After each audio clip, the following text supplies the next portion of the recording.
مذہب نام ہے انسانیت کا. کیسے پیارے احکام ہے قرآن مجید کے یار, الحمد سے لے کے والناس تک دیکھو تو صحیح, کتنا زبردست قرآن ہے, کتنی زبردست کتاب ہے.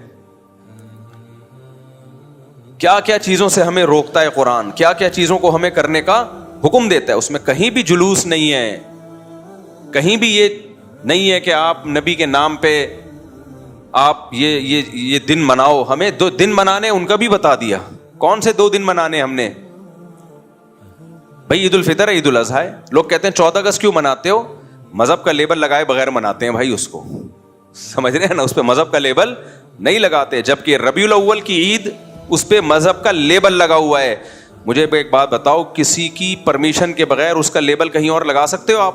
کمپنیاں کیس کر دیتی ہیں آپ کے اوپر.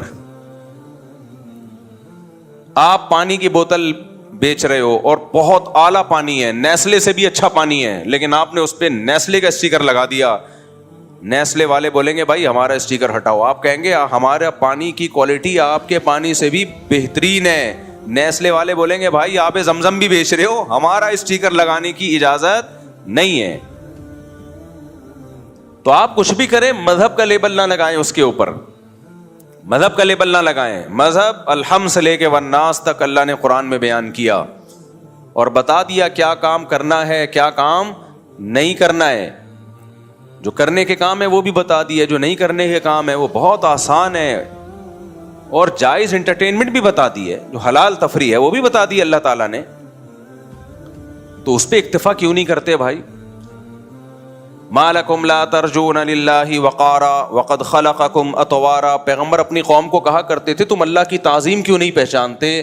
اللہ جب تمہیں حکم دے رہا ہے یہ کرو تو کیوں نہیں کرتے؟ جب منع کر رہا ہے کہ یہ مت کرو تو کیوں نہیں منع ہوتے؟ آپ بتاؤ, جتنے پیغمبر دنیا میں آئے ہیں سب پیغمبروں نے اپنی قوموں کو کیا دعوت دی ہے؟ ان کے عقیدے خراب تھے تو ان کو بولا یہ عقیدہ درست کر لو. ان کے اعمال خراب تھے, کچھ ناپ تول میں کمی کیا کرتے تھے, ان کو بولا ناپ تول میں کمی مت کیا کرو.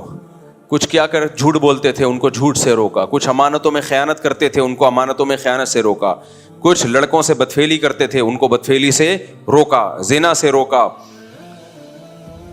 ماں باپ کی نافرمانی سے روکا, رشتہ داری توڑنے سے روکا. تمام آسمانی کتابوں کی بیسک تعلیمات یہی ہیں, اور یہ آج ہماری سوسائٹی میں نظر نہیں آئیں گی. آپ پروگرام کر رہے ہیں, اس سے پڑوسیوں کو تکلیف ہو رہی ہے اس پروگرام سے. ادھر حدیث میں آ رہا ہے کہ جو پیٹ بھر کے کھائے اور پڑوسی بھوکا سوئے وہ مومن نہیں ہے. اور آپ نے اتنی تیز آواز سے کوئی پروگرام لگایا ہوا ہے کہ وہ سو نہیں سکتا ساتھ والا آپ کے. آپ اپنی آواز اس کو سنا رہے ہیں, اور جب آپ سے کہا جاتا ہے کہتے ہیں اچھی بات ہے بھائی, سب کو سننی چاہیے. زبردستی سنانا کہاں سے اچھی بات؟